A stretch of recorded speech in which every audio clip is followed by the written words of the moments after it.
Bom dia, tudo bem? Deus abençoe vocês, sejam bem-vindos todos. Hoje é quinta-feira, dia 22 de fevereiro de 2024. Agora são 9 horas e 41 minutos, horário de Brasília. Sejam todos muito bem-vindos. Deus abençoe vocês. E a gente vai hoje ler. Nós estamos na primeira epístola, ou carta, de Pedro, se você preferir. No capítulo 1, a gente vai ler a partir do verso de número 10.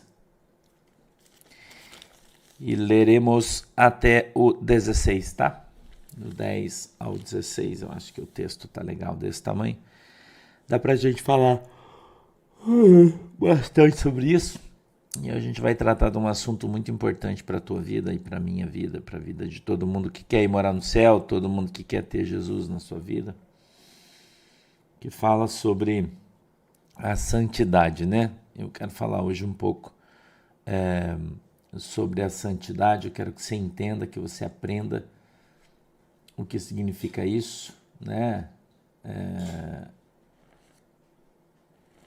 Silvana, Tomadão, Silvana, Pascoaleto, Carlinha, Gabs, Josias, Soraya, Alex, quem mais? A Lilian tá aí, o Luiz, o pessoal que tá aqui no X, bom dia. José Souza, Iraci Matias, Maria Almeida, Adriana Aparecida, Lori Kinek, bom dia. Josi Souza tá aqui no Facebook, é quem eu consigo ver aqui, tá? A Tati, Edela, Angelita, Ana Dark, Luísa Vera, Jogavanza, Carla Cavaton, Lazilene, Leila Silva, Sueli Ângela, bom dia para vocês também que estão aqui no YouTube, tá? Deus abençoe todo mundo, sejam bem-vindos. Pamela Vendramini, Deus abençoe. Helenice Eugênio, Antônio Carlos, Deus abençoe. Marta Augusta, Deus abençoe todos vocês. Mais um dia, né? Ou menos um, né? Passou mais um, a gente já tá quase aí, né? Ontem a gente teve um culto bem legal ali em Santa Catarina, né? Uma oração bacana ontem, né? Muita gente foi alcançado ontem pela oração, né? Glória a Deus. Uma oração forte de libertação ontem, né? Eu louvo a Deus aí, que Deus está tratando da vida de todo mundo, né? Quem mais está aqui? A Val, a Vapalvés, Marisley. Oi, Marisley. A Maitê tá aí, a Mili, a Kátia, o Jailson, a Karine, a Ednilda, a Maria Silvia, a Cati. Também está chegando aí no X. Deus abençoe vocês. Eolina Santos, aqui no Facebook. Oi, Eolina. Tânia Rego, Oliveira Teodoro. Deus abençoe aí. Cleide Souza, Neuma Moraes, Odilon Júnior, Tânia Cortez, Bete Alcântara, Maria Eduarda, Márcia Trevelin, Miguelito Gatito. Bom dia. A minha Bíblia eu posso ler 1 Pedro, capítulo 1, verso 10. Vocês já encontraram aí, eu posso ler? Vamos lá? Eu vou ler, tá? Ela diz assim, ó. Da qual salvação inquiriram e trataram diligentemente os profetas que profetizaram da graça que vos foi dada, indagando que tempo ou que ocasião de tempo o Espírito de Cristo, que estava neles, indicava, anteriormente testificando os sofrimentos que a Cristo haviam de vir e a glória que se lhes havia de seguir. 12. Aos quais foi revelado que, não para si mesmos, mas para nós, vos foram anunciadas por aqueles que, pelo Espírito Santo enviado do céu, vos pregaram o Evangelho, para as quais coisas os anjos desejam bem atentar. Talvez na tua Bíblia esteja escrito prescrutar, né? A mesma coisa. Portanto, cingindo os lombos do vosso entendimento, vírgula, sede sóbrios e esperai inteiramente na graça que se vos ofereceu na revelação de Jesus Cristo, como filhos obedientes, não vos conformando com as concupiscências que antes havia em vossa ignorância, mas, como é santo aquele que vos chamou, sede vós também santos em toda a vossa maneira de viver, porquanto está escrito, sede santos, porque eu sou santo. Amém? Vamos orar. Querido Deus, em nome de Jesus, eu peço que o Senhor nos ajude, nos abençoe com a tua presença. Querido Deus Espírito Santo, eu peço que o Senhor dê para nós o discernimento, o entendimento da tua palavra, para que ela possa, meu Deus, ser revelada aos nossos corações, segundo é a vontade e o desejo do teu coração. Eu peço, Deus, que o Senhor abra os nossos olhos para que a gente veja, os nossos ouvidos para que a gente ouça, e quebrante, Senhor, o nosso coração para que a gente compreenda qual é a boa e agradável vontade do Senhor para as nossas vidas. Em nome de Jesus. Amém e amém.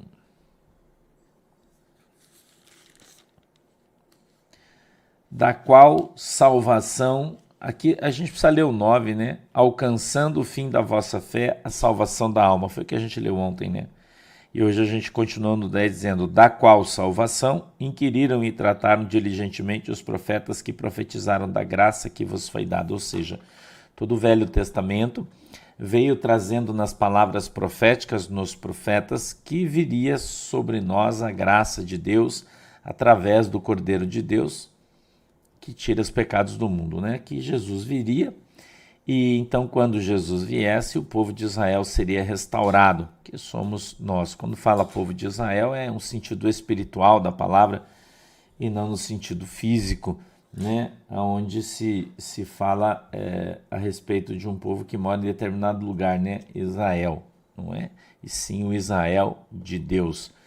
Pastor, porque muita gente acha, né, de maneira errada, que todo o povo de Israel vai para o céu. Muita gente acha isso. Mas Jesus veio no meio do seu povo, a Bíblia diz, e eles não o quiseram. Jesus veio para os seus, mas eles não o quiseram. Isso abriu a porta para que nós, os gentios, né, fôssemos enxertados. Tem uma passagem na Bíblia onde Jesus traz uma parábola da festa, né? Ou das bodas, se você preferir.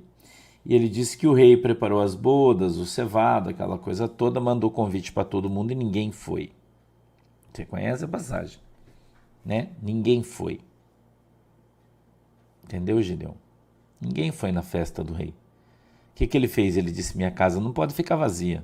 Então saia pela rua, né? E traga as prostitutas, os bêbados, os ladrões, todo mundo que se achar, traga, eu vou encher a minha casa com a festa. Esses caras somos nós. Entendeu? Nós somos o galho enxertado na oliveira verdadeira. E você tem que entender que desde que Cristo veio, no ano 0, Jesus Cristo nasceu, obrigado, Jandira, no ano 0, tá.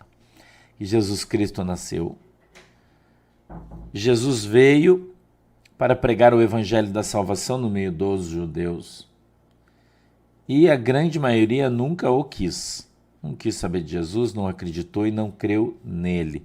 A gente tem diversas passagens dentro da palavra de Deus que tratam sobre isso. Tem uma muito legal, é no livro de Ezequiel, no capítulo de número 2, no verso 10 em diante, quando a Bíblia fala que o Senhor, né, tá ali, eu acho que é a obrigação do atalaia, eu acho, ou do profeta, se você preferir, que ele diz assim, vá, Deus dá uma ordem para o profeta e diz assim, vai e profetize no meio do meu povo. O meu povo é uma casa rebelde, né?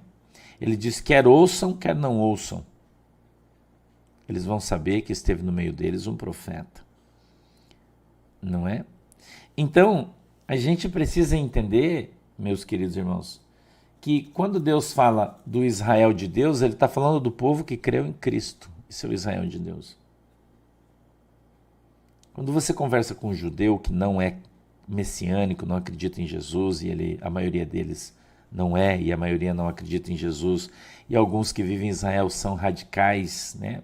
Assim como existem crentes radicais, existem também judeus radicais de seitas mais radicalizadas da Torá, né? Isso é muito comum. Por exemplo, quando você vai em Israel, você encontra esses caras, os caras cospem no crente, cospem no cristão, chutam, batem, jogam pedras nas pessoas que lançam o evangelho, que pregam o evangelho, assim como eles apedrejaram Estevão, assim como eles apedrejaram Paulo, né?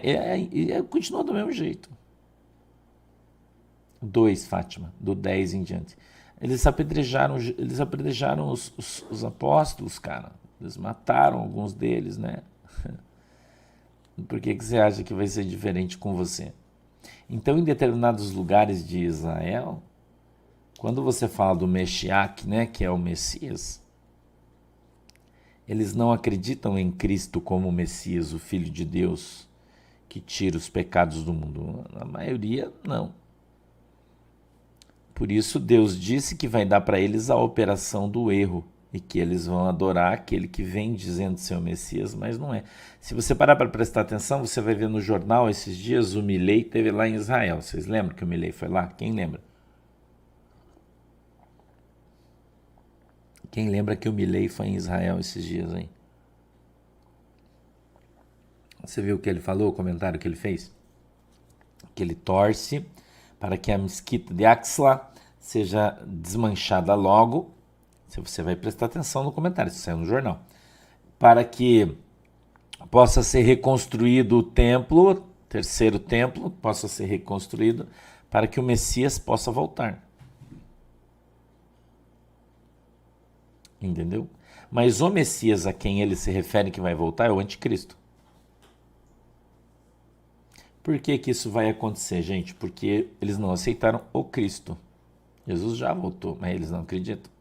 Na concepção do judeu, eles acham que Jesus foi um profeta e um dos menores.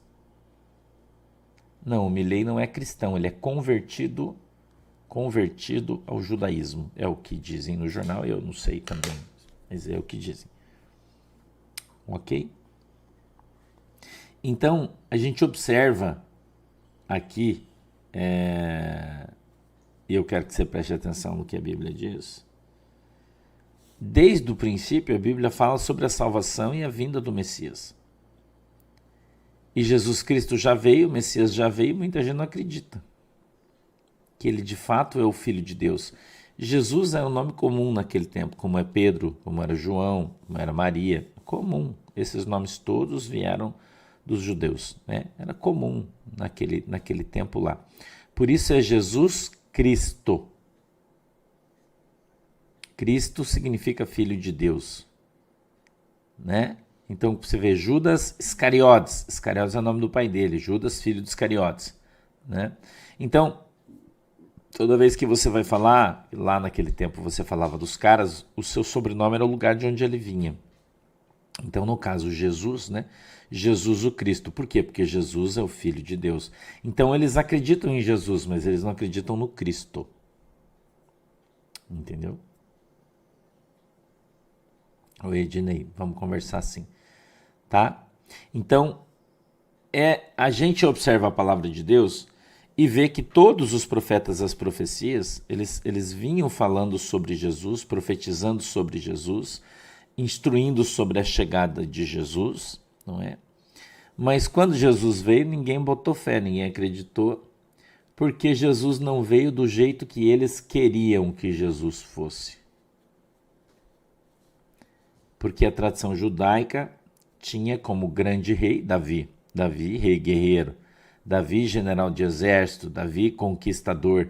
E eles esperavam, porque eles viviam debaixo do jugo de Roma, quando Jesus veio, né? Por isso tinha lá o Herodes, o tetrarca, né? Por que tetrarca? Porque eram 4 governadores divididos. A Jerusalém, aquela região ali, ela era dividida em 4 partes e cada um governava uma das partes, por isso tetrarca, porque era 4, né? Então, e o nome deles era Herodes. Herodes não era o nome, mas era o cargo, né? Então, Herodes 1, 01, 02, 03, 04, eles eram 4 Herodes, né? Naquele tempo. E eles dominavam o povo judeu. E o povo judeu era dominado pelo reino romano já naquele tempo. Então eles imaginavam que quando Jesus, né, Cristo, o Filho de Deus, ou o próprio Deus, né, o próprio Messias, ele viesse, aquele que estava escrito nos profetas, aqueles que viriam e tal, ele viria como um rei guerreiro, sentado num cavalo branco, com uma espada na mão, entendeu? Para destruir os romanos e reconquistar a glória de Israel. Mas lá atrás já havia nascido o Icabod, Velho Testamento, né? Onde disse, foi-se a glória de Deus. Então, quando a glória foi, ela não volta mais. Porque o povo de Israel, ele pisou tanto na bola, decepcionou tanto o Senhor, traiu tanto a Deus, que chegou uma hora que Deus falou, chega. Que as pessoas acham que a longanimidade de Deus dura a eternidade, mas não é assim. Não é assim que a Bíblia diz que é. Então, quando eles negaram Jesus Cristo, Jesus disse isso, eles iriam aceitar aquele que não era. Então, a gente observa o texto, a palavra de Deus, a gente vê tudo o que está acontecendo. E a gente vê, então, os judeus, que têm um coração duro, um coração de pedra, e se eles vão para o céu ou não, isso é uma outra conversa. É uma outra conversa. A minha Bíblia diz que ninguém vai ao Senhor, ao céu, senão por Cristo. Que não existe outra porta, outro caminho, senão por Cristo. Eu já contei a história para vocês que um dia eu encontrei um judeu e um guri, uns 20 anos, eu acho, extremamente arrogante, né? Aqui no Brasil, na autoescola, aqui em Guaratuba, inclusive, eu estava na autoescola, encontrei eu conversando, e o pessoal, pastor e tal. Daí o cara olhou para mim arrogantemente e disse assim, você acredita nesse Jesus aí? Assim ele falou comigo, é assim que o judeu pensa. Você acredita nesse Jesus aí? Falou, Jesus não é filho de Deus não, rapaz. Falou para mim, arrogantemente. Eu olhei para ele, dei risada e disse, a Torá diz que um dia todo mundo vai ter que dobrar o seu joelho diante de Deus, né? Ele ficou me olhando. Eu falei, você também vai ter que fazer isso. E quando os teus olhos enxergarem a glória de Deus, você vai se arrepender do que você está falando. Eu virei as costas e caguei para ele. Entendeu? Então, em Israel, as pessoas, a grande maioria, não se importa, porque a grande maioria do povo judeu é um povo comum, qualquer de qualquer lugar do mundo que você vai, que tem outra religião, mas trata bem, né? Israel trata você bem, tá tranquilo, mas as seitas mais radicais, né? Elas querem matar você porque você diz que Jesus é o Filho de Deus. Isso é uma heresia para eles. Entendeu? Então, a gente vê os profetas falando da salvação, né? Tratando diligentemente, profetizando a respeito daquilo que viria a acontecer. O 11 diz assim, ó, indagando que tempo ou que ocasião de tempo o Espírito de Cristo que está neles indicava, anteriormente testificando os sofrimentos que a Cristo havia de vir e a glória que se lhes havia de seguir. A gente já vê isso em Isaías 53 e muitas outras passagens bíblicas do Velho Testamento, que agora foge à minha memória, né? Tratando sobre aquilo que haveria de acontecer sobre Jesus Cristo, né? 12. Aos quais foi revelado que, não para si mesmos, mas para nós, eles ministravam estas coisas que agora vos foram anunciadas por aquele que, pelo Espírito Santo enviado do céu, vos pregaram o Evangelho, para as quais coisas os anjos desejam bem atentar. Então veja, o verso 12 Pedro traz um ensinamento extraordinário, né? Traz um ensinamento extraordinário, e ele fala dos profetas, ele diz assim, aos quais foi revelado que? Foi revelado para os profetas que, não para eles mesmos, que eles não veriam a glória de Deus, E a Bíblia fala isso, que muitos gostariam de ter visto o que vocês estão vendo. O que? Jesus. A maioria não viu. Nós hoje vemos pela fé, né? Jesus nos deu essa possibilidade. Eles ministravam estas coisas que agora vos foram anunciadas por aqueles que, veja, pelo Espírito Santo enviado do céu, vos pregaram o Evangelho. Então, como é que nós pregamos o Evangelho, a palavra de Deus para você? Através do Espírito Santo de Deus. Quem é que nos ensina a pregar o Evangelho? O Espírito Santo de Deus. Quem é que nos ensina a orar? O Espírito Santo de Deus. Quem é que nos dá autoridade para expulsar demônio? O Espírito Santo de Deus. Quem é que nos dá poder para curar os enfermos? O Espírito Santo de Deus. Quem é que deveria estar conduzindo a igreja? O Espírito Santo de Deus. Então por que tem muita igreja que não acredita nele? Por quê? Por quê? Tem muita igreja que diz que a operação do Espírito Santo não tem mais. Foi só no tempo dos profetas, dos apóstolos e depois acabou. Por quê? Eles negam a Cristo. Né? Negam a Cristo. Entendeu?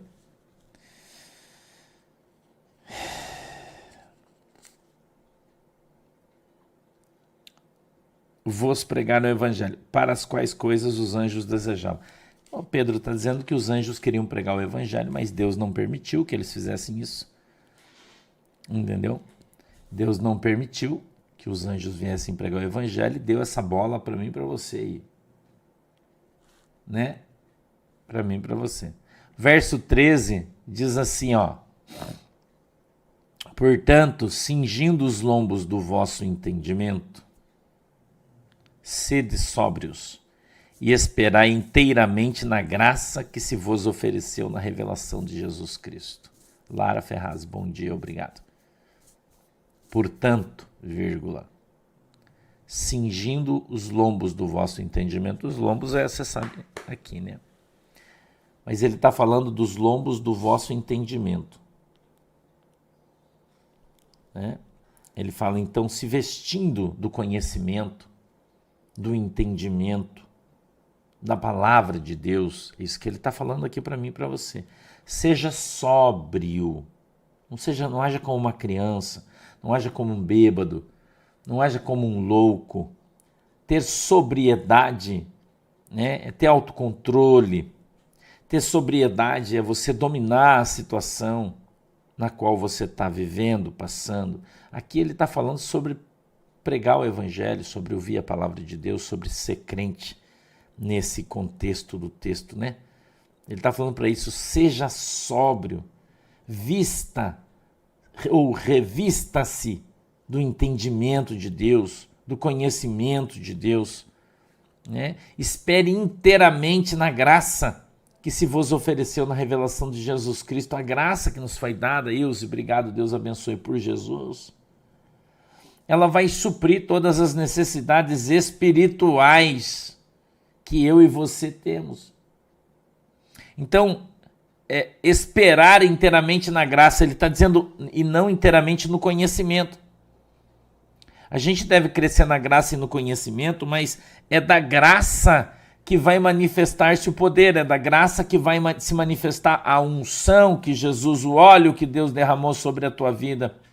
A expectação da fé, as ações da fé, os milagres, as coisas sobrenaturais, grandiosas de Deus vão se manifestar na tua vida através da graça que Jesus Cristo nos deu na cruz do Calvário. Por quê, meu queridão? Porque a graça simboliza, ela vem da parte de Deus, do Espírito Santo de Deus, e ela veio cheia daquilo que nós precisamos, de tudo aquilo que nós precisamos.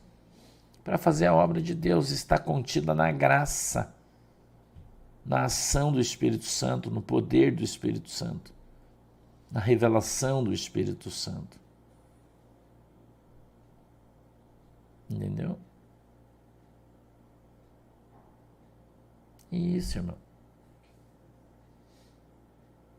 É isso aí. Então veja que Pedro vem e fala para mim e para você que a gente deve ser dependente do Espírito Santo, dependente do poder de Deus.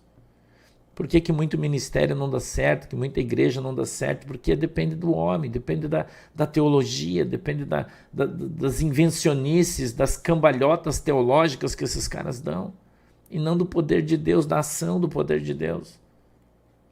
Aonde tem milagre, aonde tem poder, aonde tem batismo com o Espírito Santo, aonde tem libertação, é onde Jesus Cristo está, porque ele disse que estaria fazendo prodígios, sinais, maravilhas e milagres para comprovação da pregação do Evangelho. Então, quando o Evangelho é pregado de verdade, quando o Evangelho é verdadeiro, existe ali, existe nele, está inserido nele o poder de Deus. E quando ele se revela, o poder se revela com ele. Então você, além de ouvir a palavra de Deus, você vai crer e você vai ver o poder de Deus em ação, porque quem está pregando aquele evangelho é dependente totalmente da graça. É tão simples, né? Se Jesus não vai, eu não vou. Se Jesus não está, eu não estou. Se Jesus não mandar, eu não faço. É simples. Não adianta eu ir para a faculdade, fazer um curso de teologia, ficar 60 anos estudando, 100 anos estudando, cursar psicologia, fazer curso com sei lá, com coach, com não sei o quê. Né? Eu ouvi um pastor, um grande pastor, conversou comigo há algum tempo atrás. Ele me convidou para ir pregar na igreja dele, eu disse que não iria, porque não tenho tempo. E a gente começou a conversar, cara, de uma igreja muito grande aí. E ele falou que as igrejas estão se esvaziando, estão falindo. Ele disse, tenho ouvido você pregar uma vez, eu comecei a te seguir, tenho ouvido você falar, que você fala é impressionante. Traduz exatamente a verdade do evangelho no Brasil. As igrejas estão se esvaziando e os pastores, grandes pastores, estão ficando desesperados, porque o seu rendimento tem caído mês a mês, está minguando. E sem dinheiro não dá para manter essa grande indústria que os caras criaram. E ele disse, então agora eles estão contratando coaches para pregar na igreja, para avivar, para trazer à igreja, grandes pastores, psicólogos. Não é? É isso que está acontecendo. Grandes psicólogos, coaches. Por que isso está acontecendo, pastor? Porque os pastores que avivavam as igrejas, eles estão saindo e abrindo as suas próprias igrejas. É um movimento natural isso aí, irmão. Eles não saem mais para pregar em outra igreja. Ele cuida da sua igreja. Jesus deu para ele, ele vai levar para os outros por quê? Quer ver, vai na igreja dele. Isso é um movimento, isso está acontecendo. Alda Bracarense, pastor, o senhor acha que é bom um psicólogo cristão? Claro, a psicologia é extraordinária. No escritório de psicologia, no consultório, né? Lá é ótimo, só não pode trazer isso para a igreja. Entendeu? Então, isso já está acontecendo. É que você não vê, você não sabe. Nem eu também não vejo, não vou na igreja de ninguém, não sei. Aí quando alguém conta pra gente, eu fico de fato surpreso. Porque aquilo que a gente escuta de Deus, que Deus tem falado comigo, tem me mostrado, tem me revelado, né? É diferente você ouvir Deus falando com você, te dizendo o que vai acontecer, de você ver as coisas acontecendo. É diferente. Eu fico impactado muitas vezes quando eu escuto uma coisa e vejo que Deus havia me falado sobre aquilo. Que bom, Renato Martins, seja bem-vindo. Entendeu? Então, os caras estão tentando resgatar, mas não vai acontecer, porque não tem poder, irmão. Porque não tem isso aqui, ó. Sede sóbrios e esperar inteiramente na graça que se vos ofereceu na revelação de Jesus Cristo. E por que eu estou falando isso aqui para você? Porque eu comecei a falar dos judeus, não é? Que creem numa religião que não tem poder, porque não tem Jesus. Jesus Cristo disse que Deus deu a ele todo o poder, então não tem poder em outro a não ser em Cristo. E o Espírito de Cristo, o Espírito Santo de Deus, é ele que se movimenta na igreja, é ele que faz a noiva se mexer, faz a noiva viver. E uma igreja que não está cheia do Espírito Santo, ela está morta, ela não está viva. Entendeu? Ela está morta. A igreja não está viva. Por quê? Porque ela não tem coração, é o Espírito Santo. Força, poder, autoridade. Ela nos é dada pelo Espírito Santo de Deus. Veja, a Bíblia está falando isso. Cingindo os lombos do vosso entendimento, seja sóbrio, seja moderado, e esperar inteiramente na graça que se vos ofereceu na revelação de Jesus Cristo. Está entendendo? Então, muitas igrejas hoje perderam Jesus. Eu preguei aqui esses dias sobre perderam Jesus, né? Os pais foram para a festa em Jerusalém, subiram a festa era 7 dias, foram embora, não perceberam, estava numa grande caravana que Jesus não estava no meio deles, andaram um dia inteiro, quando chegaram lá começaram a perguntar, cadê Jesus? Cadê Jesus? Ah, não tá, Jesus era um guri ainda. Voltaram um dia de caminhada, chegaram, Jesus estava no templo discutindo, razoando a respeito da palavra com os entendidos e estudiosos. Mamãe Maria, papai José, filho, por que você fez isso? Não, eu estou na casa do meu pai. Quanta gente está andando em caravana aí, né? Mas perdeu Jesus e não sabe. Entendeu? Perdeu Jesus, mas não sabe. Você vai na igreja fazer o quê? Ouvir a palavra de Deus e receber o seu milagre. Eu acho, né? Não sei. Agora, se na igreja não tem milagre, você está fazendo o que lá? Se na igreja não tem a revelação da palavra, você está fazendo o que lá? Escutando o professor de teologia, ficar enchendo teu saco? Entendeu? Então, a Bíblia diz, Evangelho de Marcos 16, do verso 20 em diante. Está escrito. Jesus, a partir do verso 12 ou 13, acha, é o ide de Jesus, ide por toda a terra, pregar evangelho a toda criatura. Quem crer e for batizado será salvo, pegarão em serpentes, né? Tomarão veneno, fará mal, vão falar em novas línguas. Lá tem todo o ide de Jesus ali, né? Mas depois Jesus diz assim, e eu cooperarei convosco, fazendo sinais, prodígios e maravilhas para a comprovação da pregação deste evangelho. Do qual? Desse aqui, ó, do verdadeiro.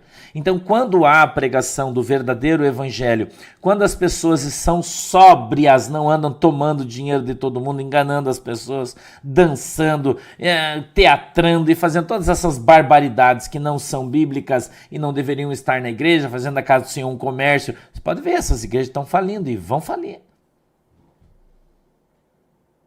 E vão falir, irmão. Vai quebrar tudo. Por obra de Deus? Não por obra do homem, porque Deus não está mais lá. Jesus não está mais lá. Você vai na igreja para ver uma peça de teatro? Ah, mas a peça de teatro está falando de Jesus. Não, mas a Bíblia tem peça de teatro? Não. Você vai na igreja para ouvir um louvorzão? É isso que você faz? 1h10 de louvor, depois mais 10 oportunidades, daí na hora de pregar o evangelho é 15 minutos, ninguém é curado, ninguém fala língua estranha, ninguém é liberto, não cai ninguém em demônio, nada. Nada. Aí ficar 30 minutos para recolher oferta. Ah, vamos chamar o pastor agora para recolher oferta. E o cara vem, lê um texto, fala da oferta, fala da prosperidade, fala disso, fala daquilo, fala que você tem que dar o melhor para Deus. Aí você vai, se esforça, dá o melhor que tem. Na hora da pregação do evangelho tem o quê? Nada. Na hora de orar pelos enfermos, quantos são curados? Nada. Na hora de orar para a libertação, quantos são libertos? Nada. Não é? Não tem. Por quê? Porque não tem isso aqui, ó.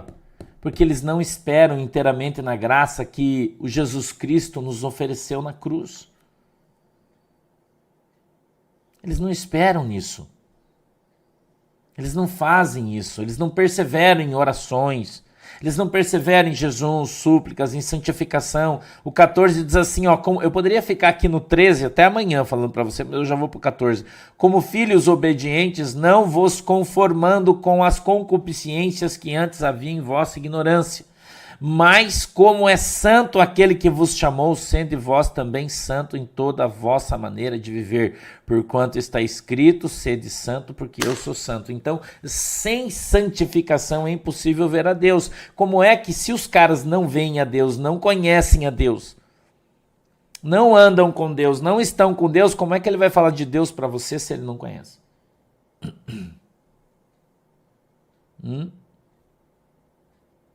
Entendeu? Não conheço Márcio Oliveira. Como? Como que os caras vão dar para você uma coisa que eles não têm? Eu pergunto para você. Como? Como que alguém vai te dar alguma coisa que essa pessoa não tem? Se a pessoa não tem Jesus, como ele vai dar Jesus para você? É uma pergunta que eu estou fazendo.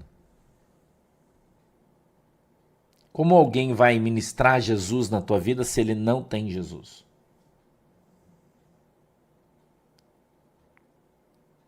É uma pergunta, você responde. Não é? Então, Jesus está trazendo aqui uma coisa que muita gente ainda não acordou. Eu vejo nos comentários das pessoas aqui que muita gente não acordou para isso. Porque as pessoas estão tão acostumadas, né? Eu falei isso aqui esses dias, a gente veio do catolicismo, eu não sei se você, mas eu vim porque meu pai era espírita, eu já falei isso aqui para vocês, minha família toda é umbandista, mas né, eu ia no centro e tal, ia na igreja católica. E antes de eu me converter ao protestantismo, eu participava da igreja católica. Todo mundo veio do catolicismo. Mas quando a gente era católico, o que a gente tinha? A gente tinha um Deus que andava pendurado no nosso pescoço. Eu tinha um Deus pendurado no meu pescoço. E toda vez que eu queria falar com Deus, eu segurava ele na minha mão com força assim e com fé, crendo que Jesus, que estava pendurado naquela cruz, iria falar comigo e ia me responder. Pela minha ignorância, eu não conhecia a verdade, eu não conhecia o evangelho.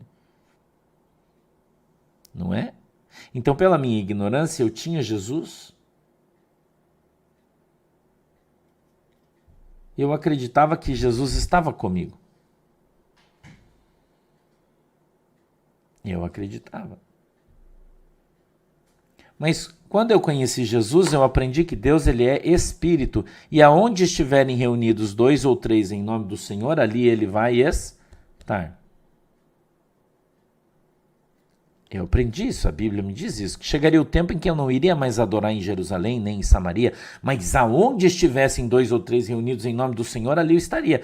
Mas hoje, o que as pessoas pensam? As pessoas largaram aquele Jesus que estava pregado na cruz e hoje as pessoas se agarraram no templo, as pessoas se agarraram no banco da igreja, as pessoas se agarraram na parede da igreja e ela acha que se ela não tiver com a bunda sentada no banco da igreja, ela não está congregando, ela não está na igreja, ela não está com Jesus.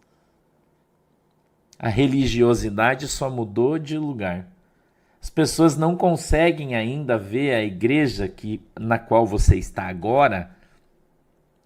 E nós estamos em quase 11 mil pessoas neste culto. Não é? Quase 11 mil pessoas nesse culto de estudo agora. A Bíblia diz 2 ou 3, nós estamos mais de 11 mil pessoas aqui ouvindo. E muita gente não consegue ainda enxergar que Deus já deu uma igreja para você congregar e você não percebeu ainda.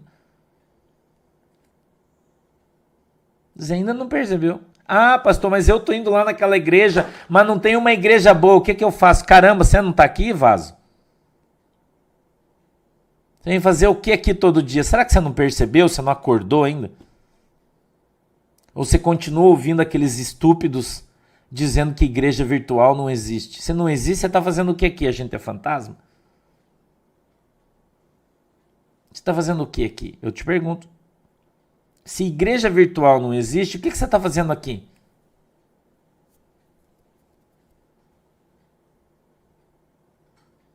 Entendeu? Você está fazendo o que aqui? É uma pergunta que eu estou fazendo para você. Porque tá cheio de gente falando, eu vou lá naquela igreja, mas é ruim, mas não tem outra, onde é que eu vou? Pô, caramba, acorda, cara. Né? Então, Jesus trouxe a igreja virtual, está abrindo seus olhos, para que você possa congregar, sim. Nós estamos aqui congregando, sim. Estamos com quase 9 mil pessoas aqui no YouTube, estamos com um monte de gente aqui no Facebook, um monte de gente aqui no Instagram, no X. Não é? As pessoas aqui são curadas, pessoas aqui ontem na oração, pessoas caíram endemoniadas, possessas de demônios nas suas casas. Não é? Ou eu tô mentindo aqui para você?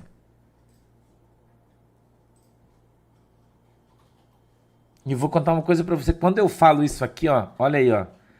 Quase 1000 pessoas saem da live. Já, que eles não acreditam na igreja virtual, mas eles vêm aqui ouvir a palavra. Eles vêm aqui para ser curado. Eles vêm aqui para ser batizado com o Espírito Santo, porque na igreja deles não tem isso. Mas eles não conseguem olhar e crer que Jesus Cristo está aqui, que Jesus Cristo está conosco, que nós fazemos parte sim de uma igreja, que nós estamos sim em comunhão, porque se não houvesse comunhão aqui, você não estava sendo batizado com o Espírito Santo, com o dom de língua estranha, você não estava sendo curado, você não estava sendo liberto pela pregação do Evangelho. E as pessoas continuam lá naquele poço, sem água, um poço seco, batendo a cabeça no fundo, tentando achar uma gota que não tem, porque eles estão agarrados no templo, porque eles estão agarrados no banco da sua igreja, porque eles estão agarrados na sua religião.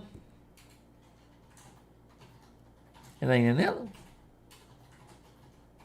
E Jesus falou isso. Ele disse, mas eu cooperarei convosco, fazendo prodígios, sinais, maravilhas, para a comprovação do evangelho que está sendo pregado. Jesus faz isso aqui. Por que ele está fazendo? Para mostrar para você que o que eu estou falando é verdade. Que eu não estou mentindo para você. Eu estou te falando a verdade.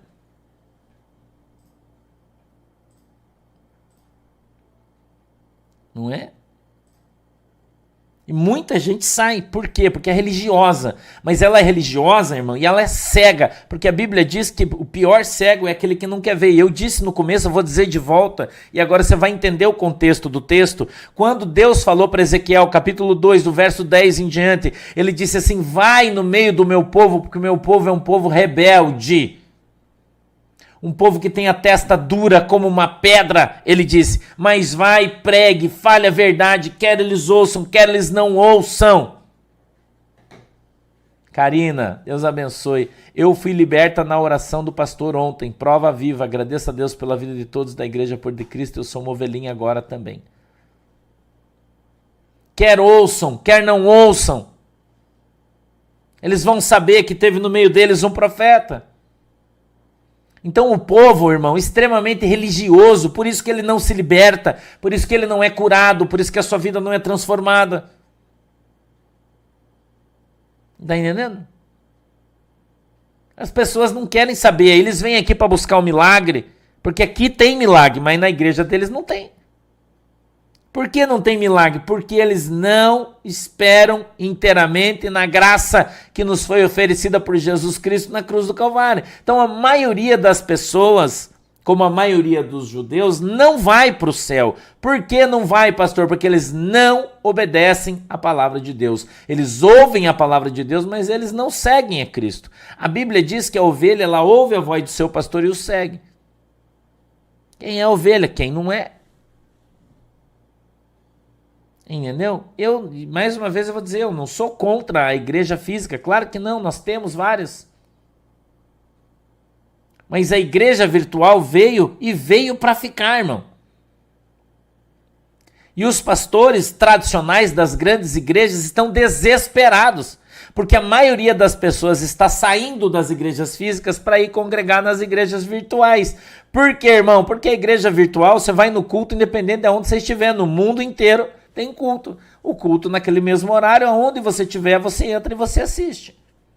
E você é alcançado, e você recebe o seu milagre, e você é evangelizado. Que é uma coisa que a igreja tradicional não consegue fazer. Presencial não consegue fazer. Entendeu? Então, eu já falei isso aqui faz algum tempo atrás, e estou falando isso aqui de novo. Isso foi uma palavra profética que Deus me deu, que grandes igrejas no Brasil vai fechar, irmão. Vai falir. Van Lume, Deus abençoe. Vai fechar e vai falir. E aqui não vai fechar 100%, vai diminuir 90% de tamanho.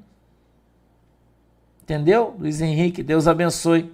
Olha aí, pastor, há 1 ano fui batizado pelo Espírito Santo no culto de oração da quarta-feira. Saí da igreja católica, que hoje sou membro do Povo de Cristo. Você quer mais fruto que isso aí? Você não conhece a árvore pelo fruto? E os caras falam, mas não existe. Como não existe, irmão? Somos o quê? Invisível? Assim como os judeus continuam achando que Jesus não é o Filho de Deus, apesar de todos os milagres. Não é. As pessoas lá, o judeu não acredita. Jesus veio, desceu, ressuscitou. Não é? Fez um monte de milagre. Ou não é? E as pessoas não acreditam em Jesus lá. Eles estão esperando o Messias ainda. Não é? E é fácil você falar. É fácil, irmão. Não é? Mas viver de fato a palavra de Deus, buscar esse Deus Espírito, Deus Espírito Santo, Deus que liberta, o Deus que limpa, o Deus que livra, o Deus que transforma. Que alegria eu poder encontrar as pessoas e elas dizerem para mim, pastor, depois que eu vim para a igreja eu fui transformado, nós vamos fazer um batismo agora. Aí me parece que tem 232 pessoas para batizar. Tem gente que está falando mal de mim, que igreja não existe, que não batiza uma pessoa por ano, 2. A gente batiza mais de 1000. Todo ano. Entendeu? Roberto Guedes, eu pergunto para você, você não está tendo contato com os irmãos aqui? O Roberto está falando assim, ó, isso não incentiva as pessoas a cultuarem em casa e acabam perdendo o contato com outros irmãos? Mas você vai na igreja para ter contato com outros irmãos? Qual é a função da igreja, Roberto? É pregar o evangelho para você ser salvo. A igreja não é um clube social onde você tem que ir, não é para conviver com as pessoas. A igreja não é um centro de convivência. Ou é? Eu acho que é o que eu estou dizendo. As pessoas precisam repensar a função da igreja. Vamos voltar para a palavra de Deus, né? Qual é a função da igreja? Pregar o evangelho. Não é gerar entretenimento. Não é você vai para a igreja para encontrar os irmãos, você vai para a igreja para ouvir a palavra de Deus e ser alcançado e receber um milagre e orar. Qual é a função da igreja? Agora, você quer um clube social, né? Para você ficar na cantina, sentado, comendo pastel, tomando café e batendo papo, deve procurar um outro lugar. Não é a função da igreja. Entendeu? São coisas diferentes. Né? A irmã Karina tá lá na Coreia, né? Congrega na igreja. Ela fala, ó, pastor, se não tivesse igreja virtual, eu estaria congregando com Jesus como? Entendeu? Então, qual é a função da igreja? Não é alcançar almas? Não é pregar o evangelho? Não é ir por toda a terra pregar o evangelho a toda criatura? Não é isso que eu estou fazendo? Quem crê e for batizado será salvo. Não é isso que nós estamos fazendo aqui? Curarão os enfermos? Isso não tem aqui? Falarão em novas línguas? Isso não tem aqui? Você está vendo testemunho. Expulsarão demônios? Isso não tem aqui? Você está vendo testemunho. E eu cooperarei convosco, fazendo sinais, prodígios, maravilhas. Então, a igreja de Cristo, ela tem o evangelho, ela é cristocêntrica, ela é evangelística, ela é missionária, todos os requisitos que a igreja virtual tem. O que falta? É uma pergunta que eu faço para você. Nós não estamos em comunhão aqui? Não está todo mundo conversando? Aqui no X, antes a gente estava no... Como é que era o nome do outro que acabou? No Rumble, mas o Rumble acabou. Nós temos vários grupos aqui, grupos de conversa, grupos disso, daquilo. Quando a gente quer reunir todo mundo, nós fazemos um churrasco, todo mundo vem aqui e come churrasco.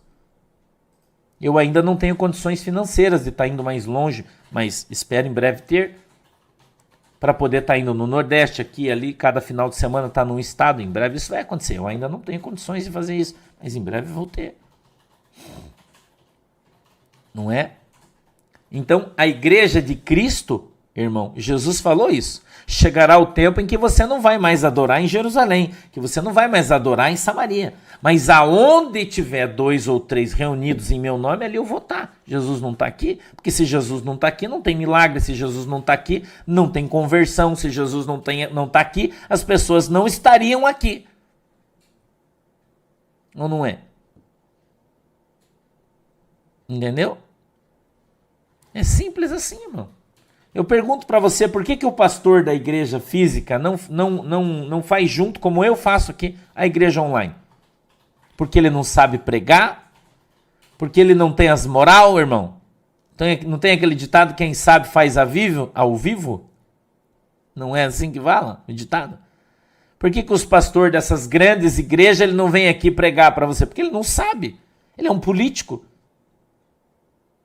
Daí ele fica chamando outros pregadores para pregar, mas ele não prega. Só que esses outros pregadores não vão, não, porque eles estão abrindo as igrejas deles. E esses grandes reis do evangelho vão acabar, já estão morrendo, já. Acabando. Entendeu? E aí você tem a oportunidade, tenho certeza que não existe só nossa, deve ter outros pastores, outras igrejas virtuais já, alcançando milhares de pessoas. Através da pregação do evangelho. Por quê? Porque são homens que estão se santificando, que sempre se santificaram, que são esses pregadores, como é o meu ministério, eu sempre fui um pregador itinerante, indo levar o avivamento nas igrejas. Hoje eu faço a minha igreja. Deus me colocou para cuidar das minhas ovelhas. E aqui, um poço que sempre tem água. Então tá com sede, vem aqui, você bebe água. Tá com sede, você vem aqui, você bebe água. Júnior, eu não concordo com você nesse caso. Ele diz, mas pastor, e as crianças não são atingidas pela igreja virtual? E elas são atingidas aonde? Na escola bíblica dominical? Quem tem que ensinar as crianças é você, cara, é o pai e a mãe. É o que a Bíblia diz. Ela diz, crie, ensine os teus filhos nos caminhos do Senhor. E quando eles crescerem, não vão se desviar deles. Não é obrigação da igreja. E eu vou dizer uma coisa para você, a quantidade de crianças que nós temos aqui, e vou dizer mais para você, Júnior, que eu tô até com um problema, porque eu tenho diversas crianças que já estão com 9, 10 anos, que são ovelhinhas nossas aqui na igreja virtual, que querem se batizar. Tem uma menina de 10 anos que está vindo do interior de São Paulo, a mamãe vai trazer ela para se batizar. Ela mandou mensagem para mim, ela disse, pastor, eu já creio em Cristo, eu tenho o direito de ser batizado 10 anos. Eu converso com Jesus toda noite, 10 anos, irmão. Eu assisto o culto todo dia, eu leio a Bíblia todo dia com o Senhor. Por que eu não posso me batizar?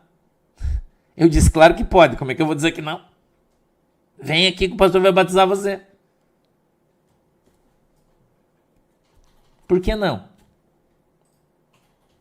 Existe na Bíblia um limite de idade? Não. Existe um bom senso. Né? Que a criança precisa ter domínio da sua mente, ter entendimento do bem e do mal, conhecer a palavra. Então, tantas crianças que nós estamos aqui, que estão nos acompanhando, que estão assistindo, a questão é você que está fazendo. Isso junto com você com a Bíblia, estudando, filho, vem cá, vamos estudar hoje a Bíblia com o pastor, vamos lá? Agora, você quer jogar a responsabilidade dos teus filhos para outra pessoa? Não, quem tem que ensinar teus filhos são você. O filho é espelho do pai. Entendeu? O filho é o espelho do pai. Se o pai é crente, o filho é crente, irmão.